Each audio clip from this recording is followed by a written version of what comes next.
Hi everyone, this is Arkady Frekhtman. I'm a New York City personal injury trial lawyer, and right now there's a closing argument going on live in a case out in California, and it's an interesting case. This is a damages only case. It was against Starbucks. The liability was won. The plaintiff won 100% liability. What happened was a Starbucks put 3 cups into like one of those trays, and 2 of the cups were put all the way down, but one of the cup was put just a little bit, so it was very wobbly. And as a cart of coffee was given to the plaintiff, he was sitting in his car, one of the cups just like spilled onto his lap, and it caused like tremendous burns. And so this is the damages closing. So I wanted to watch some of this with you, and maybe we could pause and comment on some parts of it. But it's going on live right now, so let's get into it. A lower verdict is an injustice because it is less than full justice. That's the truth. Less validates them. Less is not reasonable. Full justice is what's reasonable. And we know that this young man wouldn't trade $75 to $125 million to go through this. No? He wouldn't. So that's why that number is righteous. And I hope you go back and work hard to make that happen, because that's the right thing to do.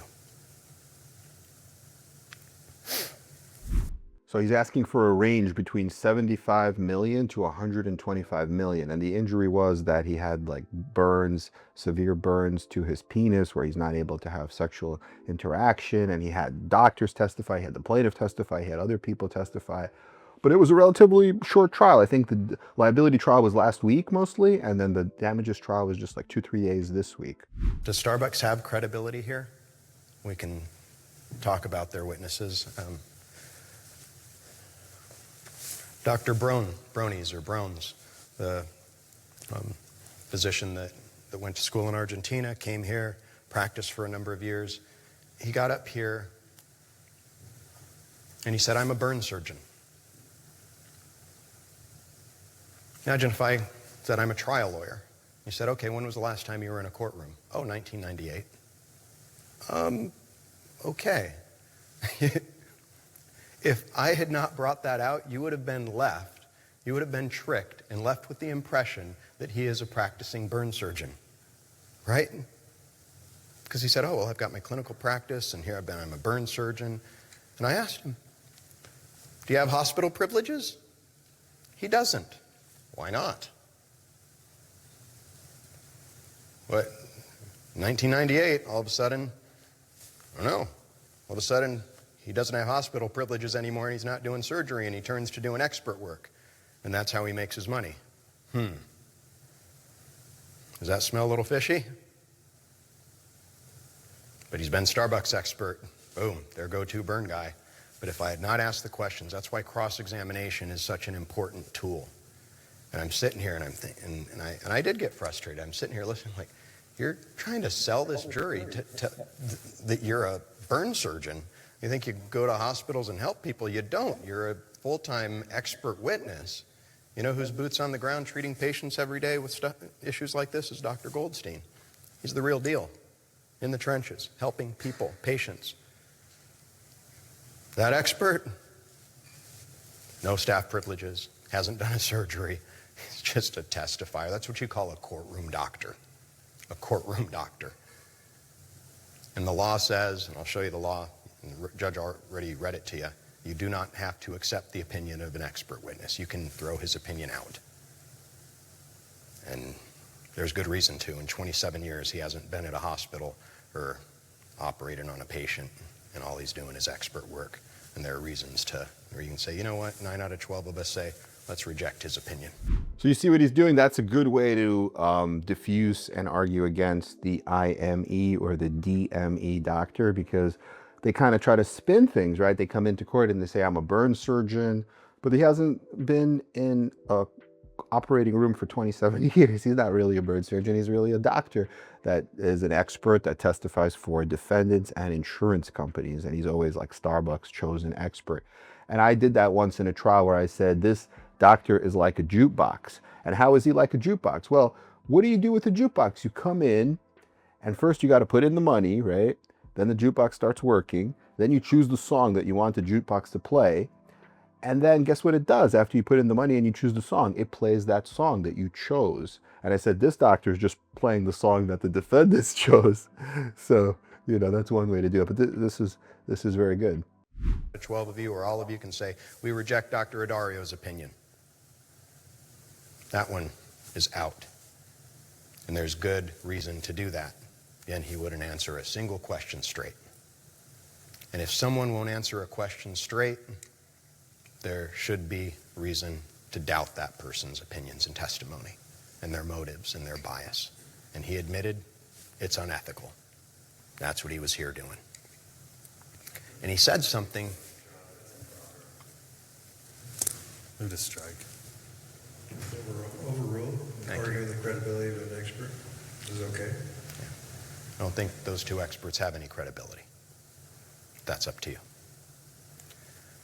And then he's testifying, and he says, well, he has PTSD. And PTSD is not a good thing. It's not a good thing at all.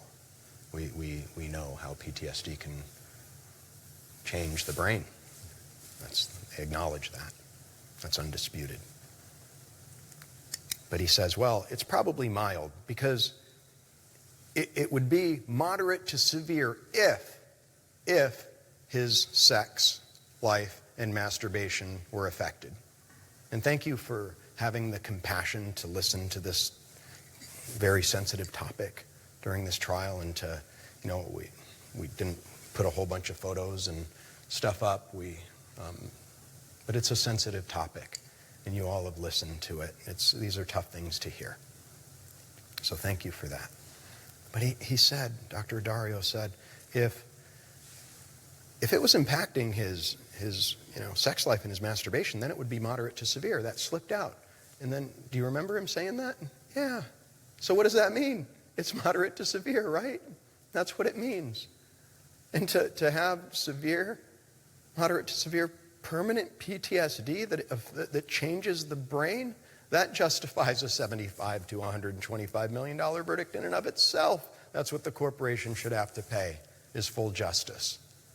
Just the PTSD component. And the PTSD is real. And it's real according to their own bias expert because of the words that slipped out of his mouth. It's interesting how the truth comes out in a courtroom. But that's why we have cross-examination, to point those things out. Because otherwise he would have sold you a bill of goods and said, oh, this is just mild, and oh, it's other factors and this. And the judge had to keep striking his answers because he wasn't being the witness that he should have been. So that's Dr. Adario.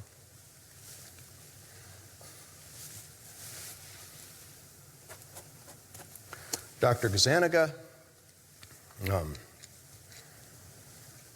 worked for Starbucks before in burn cases. But the cross-examination, he admitted everything is true. Everything is true. Everything that Michael's experiencing is true. Do you remember all those questions? That's true. That's true. That's true. Okay, so what's he doing here?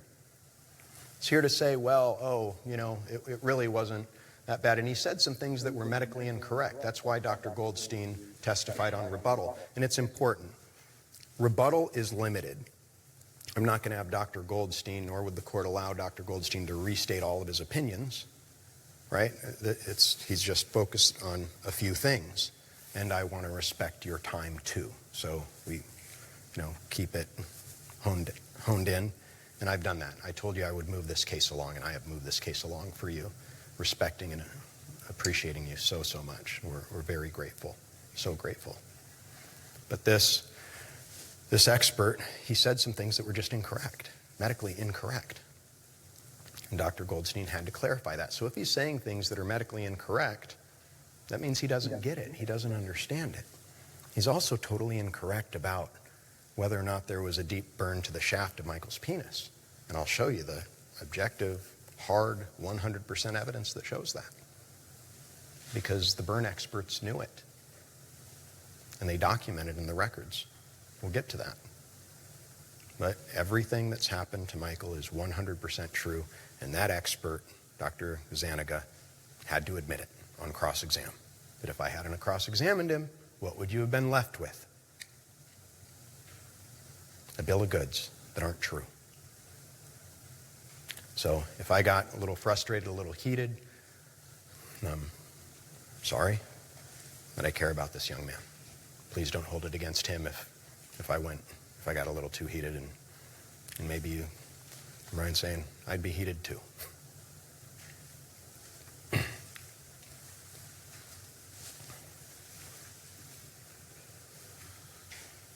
No expert came in who examined Michael to say, you know, we asked that the doctor, the courtroom doctor who hasn't, you know, practiced in 27 years, who doesn't have hospital privileges, he didn't evaluate Michael's penis in an erect state. That's how you do it. And then we asked him, are you an expert on erections? Or no, I'm not. So this is completely undisputed. Decreased penile size due to partial erections from the burn. And who would know that best? Who would know that best? That it's shorter and that it's not, doesn't have as much thickness, that his penis is smaller. It's an awful thing to say, an awful thing to ever imagine. Michael got up here and had the courage to tell you that truth. And it's documented, and it bothers him that his penis is smaller, and he told you that truth. And there's no disputing that. It's not something that somebody makes up. We know our own body parts, and we know if there's a difference. And for men, for boys, we know if there's a difference with that part of our body. We know that part of our body very well. And he knows it well, and it's different. It's not just smaller, but now what used to be pleasure is replaced with pain. Their own expert had to admit that, because it's true. And diabetes doesn't do that. Diabetes doesn't shrink the penis, and diabetes doesn't cause pain. This is just nonsense. So I am upset about this diabetes defense. And you know, diabetes is something that he has to live with since he was 6 years old. Then how dare they then try to use that to escape liability or lessen the verdict for what happened to him? But they're sure giving it a go, aren't they? They're sure giving it a go. And you get to say, no, that's not right. That's not fair. That's not justice. It's not diabetes. It's sad that you have that. And what we heard from, you want to talk about aggravation of a pre-existing condition, you heard from Roberta Falk. Wasn't she pretty special? She's awesome. And she said, with the depression, that impacts his eating. And they want to say, oh, look, he's been hospitalized. Well, you know what? He wasn't depressed before. And sure, people struggle. But he struggled more. So they have aggravated his pre-existing condition. And that's not fair. They don't get to use that against him. That hurts their case. It doesn't help their case. So he makes a good point about diabetes, right? Because that kind of is the same as what the defendants say in any case, right? That it's living your life, it's degeneration, or it's something else, right? It's not us, it's X, diabetes. You know, you got this because of diabetes. But he's right. He's like, how dare they? He had this since he was 6 years old. This is just part of who he is. But the medical evidence, you know, is uncontroverted that diabetes does not lead to these types of sexual problems, and had this severe burn, this scalding liquid not hit him, he would not just coincidentally also have all these injuries on the day that he got them, you know, from this burn. It's not just all a coincidence, it is because of the burn. So that's a good argument, a good way to destroy that kind of degeneration defense, living your life defense, you know, diabetes, whatever they're going to try to blame. And yeah, so. Sense in your experience, what was it like to get health care in 2020? He gets burned in February, and by the time he gets some therapy, and you heard, then he wasn't able to see the therapist in person anymore. Things were locked down. So in addition to what everyone went through during the pandemic, he had to go through this. He had to go through this. And they want to get up and say, well, he didn't get enough medical care. He did everything that he had available to him. He didn't fail to mitigate his damages. That's, again, they have the burden of proof on that. Have they met their burden of proof to show that he didn't get health care and that would have resulted in something different, some different outcome with his penis? Not at all. That falls flat. He did all that he could. And that was a heck of a year for everyone in the world. He didn't get to choose when this happened to him. He didn't get to say, oh, I'm going to suffer this injury and have my life changed and not have it happen during the pandemic.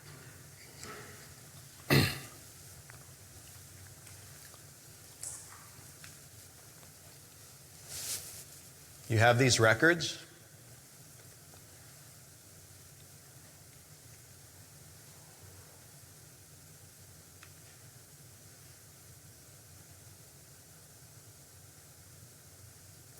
"32 square centimeters of the grafting with the human cadaver skin. 32 centimeters. That's not just the head of the penis. That's the penis. You've heard that. He had 5 inches of grafting. That's what this is. If he didn't have a burn to the shaft of his penis, why'd they graft it? It's just absurd to suggest that, oh, it was just the glands that was burned. And I'll show you exactly where the records make this clear. And then, that bothered him. You heard even 30 days later he was bothered by this. And that having that on his body is something he'll always remember for the grafting. But there's nothing that could do, putting those grafts on, there's nothing that could do to fix what went on inside, deep inside. And how soft is the penis when it's not erect? I mean, you can do all kinds of things with it. Stretch it around, move it around. There used to be like a penis puppet thing. I don't know if you guys, penis puppeteer, don't Google it. But it's the penis, like, you can smash it, you can stretch it, because it's soft tissue. And then all of a sudden you can make it erect. Well, he really can't anymore. Not like he did.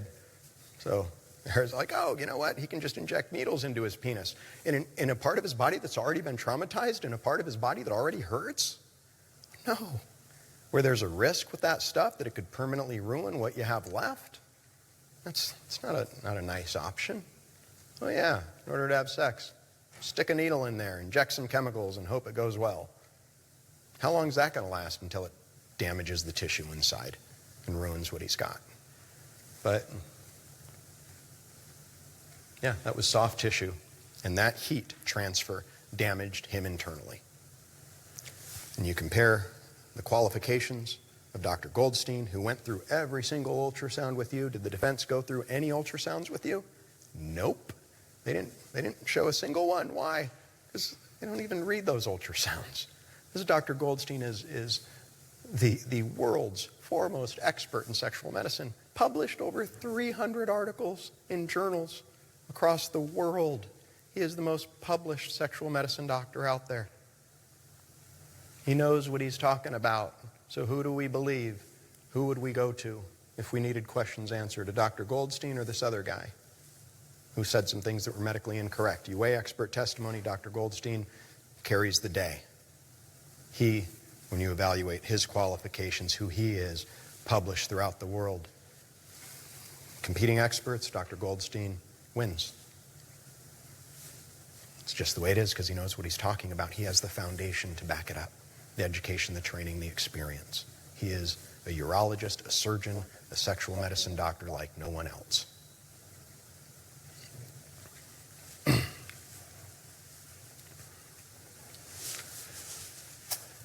And when he was discharged, he still got pain urinating.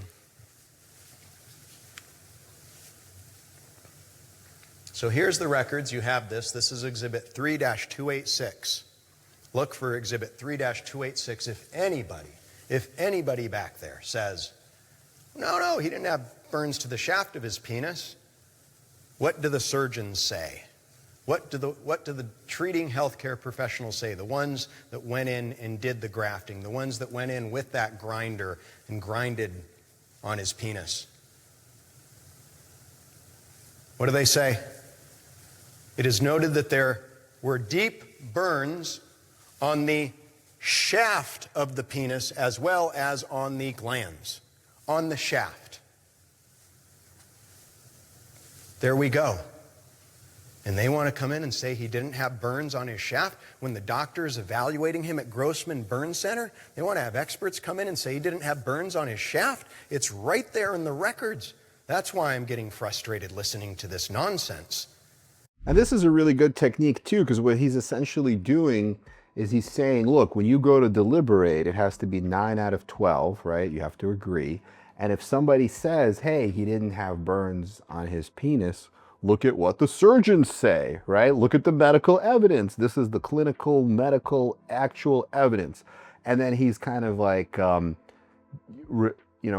he's almost like he's a juror in there with them, right? So the 12 jurors are going to deliberate. He's like the 13th juror because he's saying, if this happens, look at this. And then he's, which is a really smart technique because then you kind of get rid of that argument. So if it actually does happen, because that's what the defense is saying, right? So if one of the jurors says, oh, wait a minute, what about this? And then he's diffusing the argument right away. So it's more likely then to lead to a plaintiff's verdict. Deep burns on the shaft. And what's the base of the shaft? That's where the crux is at. It's all connected. You can feel underneath, right underneath your scrotum, and you can feel that's where the shaft ends. The heat transfer goes right in there. And Dr. Goldstein explained that, and he had medical research and journals to back it up. So these defense experts just don't know what they're talking about. But they're paid to talk, so here they are talking. Deep burns on the shaft and the glands. Well, what does it take? This is a millimeter. A millimeter. This thin. That's not going to protect. This isn't some, special insulating material. No, the heat transfer went right inside, which matches up with the ultrasounds. And Dr. Goldstein explained in detail why this is not diabetes. And who has seen progressive disease and who has seen diabetes and how it impacts a man? Dr. Goldstein has. Who knows the research? Who's written the literature? Dr. Goldstein has. And he explained to you clearly why this is not diabetes that's caused the damage and why it is the burn that matches up with the record of the deep tissue burn. It's all there. Is it more likely true than not true? That's all we have to prove. I think we've proven it a lot more than that. The burns were 3rd degree. That's the discharge, because they determine whether it's 2nd or 3rd degree. They determine it when they go through the whole process and the treatments, and they go down and they do that grinding, they evaluate the patient. So he's hospitalized. So it's when you're discharged, they say, here's what you had. Here's what we found. 3rd degree burns. So it all makes sense. That's why it's all from the burns. Everything that the last defense expert had to acknowledge is true that's happened to him and what's happened to his life.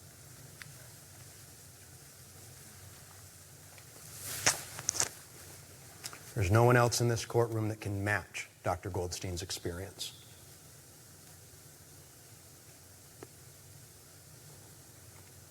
Nobody.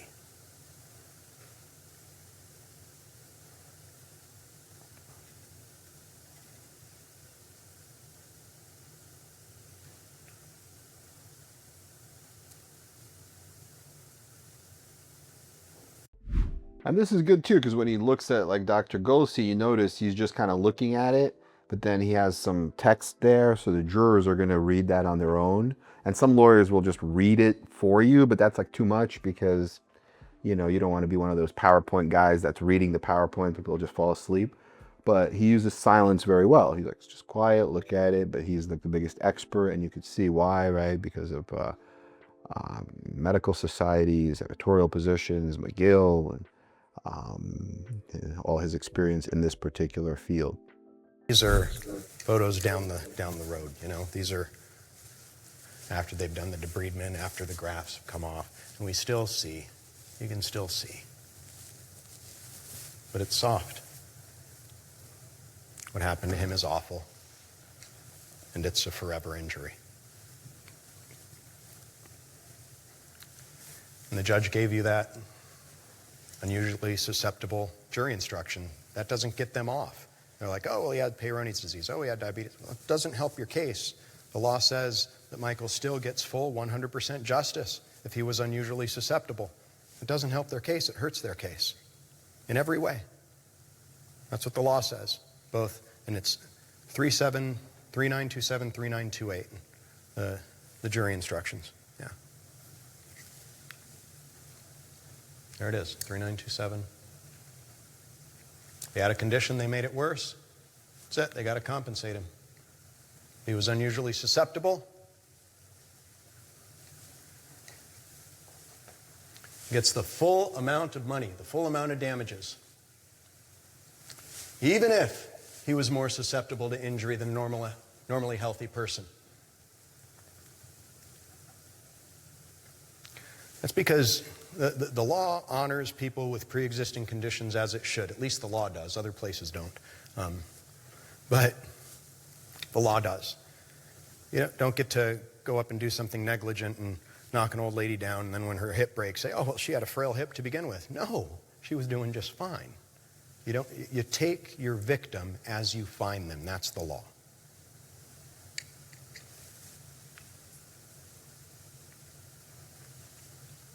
You don't have to accept the defense experts' opinions, and there's no reason not to accept our experts' opinions. These are real, treating healthcare providers that are boots on the ground in the trenches, helping people every single day. So you see what he did with the unusually susceptible? He said that because someone is more vulnerable, whether it's the diabetes or something else, a pre-existing condition, he actually turned it around. So instead of being a weakness, as the defense says, well, this isn't from what we did, you already had this is a pre-existing condition. He says, no, pre-existing condition is actually a protection under the law because you take your plaintiff as you find them. So if he's already weak and then you made him worse because of your conduct, you're liable for the full damage to the extent that you made it worse, which is a very, very powerful argument.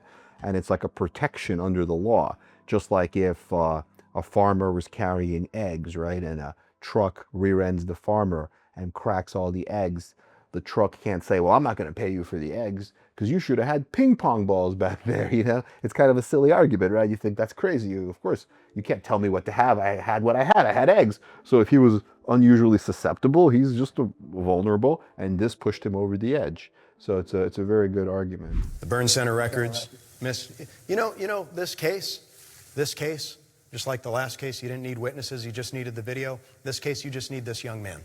You just need Michael's testimony about what happened to him and what his experience is. Because there's nothing more powerful in this universe than the human story. That's what I believe. And his story is true. He has told you the truth. Got up here and had the courage to put himself and his life and his privacy on display to get justice. Because he believes in justice. He had the courage to do that. But all you need is his testimony. That is enough. And I'm proud of you.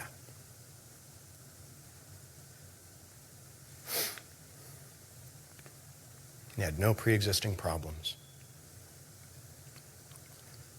None.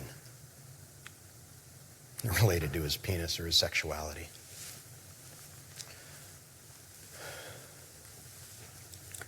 As a 25-year-old with a girlfriend of 7 years should.